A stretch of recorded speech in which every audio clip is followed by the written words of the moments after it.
Bismillahirrahmanirrahim. Le 59e hizb du Saint-Coran comporte 9 chapitres. Nous nous limiterons toutefois aujourd'hui à l'étude des 4 premiers.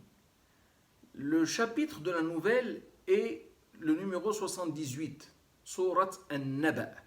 On le nomme aussi chapitre de l'interrogation, Surat At-Tasa'ul. Il compte 40 versets, il est mécois comme les 3 qui vont le suivre d'ailleurs, et se fixe comme principal objectif de mettre les négateurs dos au mur en donnant des preuves évidentes de l'inexactitude du jugement qui est le leur. La description du jour dernier dont il nous gratifie est tout simplement très très belle. Le numéro 79, ou chapitre des arracheurs, Surat An-Nazi'at, est composé de 45 versets et a pour principal objectif d'argumenter la réalité de la résurrection et de la rétribution, en mettant en garde contre tout ce qui attend comme châtiment les contrevenants aux lois divines.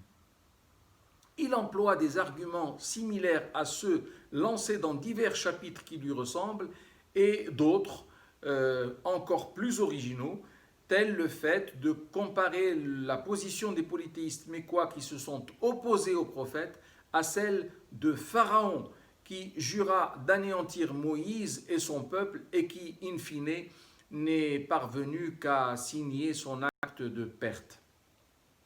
Le vocabulaire employé dans ce chapitre est assez difficile, surtout au début, en ce sens qu'il fait appel à des termes très rares qui ne se prêtent pas de façon aisée à la traduction.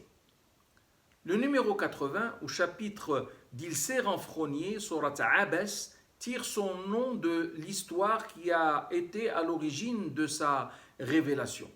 Il compte 42 versets et a pour objectif d'inculquer aux messagers certaines règles de bienséance qu'il allait devoir honorer tout au long de l'accomplissement de sa mission.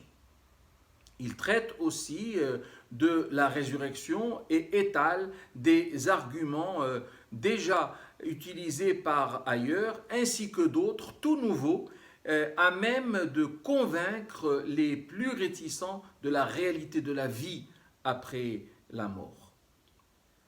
Le numéro 81, enfin, ou chapitre de l'obscurcissement, Surat At-Takwir, est quant à lui dédié à l'évocation des changements cosmiques qui se produiront en prélude au jour dernier.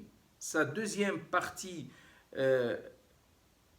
commence par un serment et confirme que le contenu du Coran ne peut être que vérité et que Sayyidina Muhammad sallallahu alayhi wa sallam ne peut être que véridique.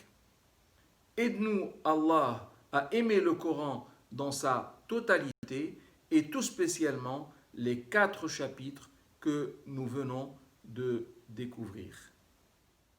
Amen.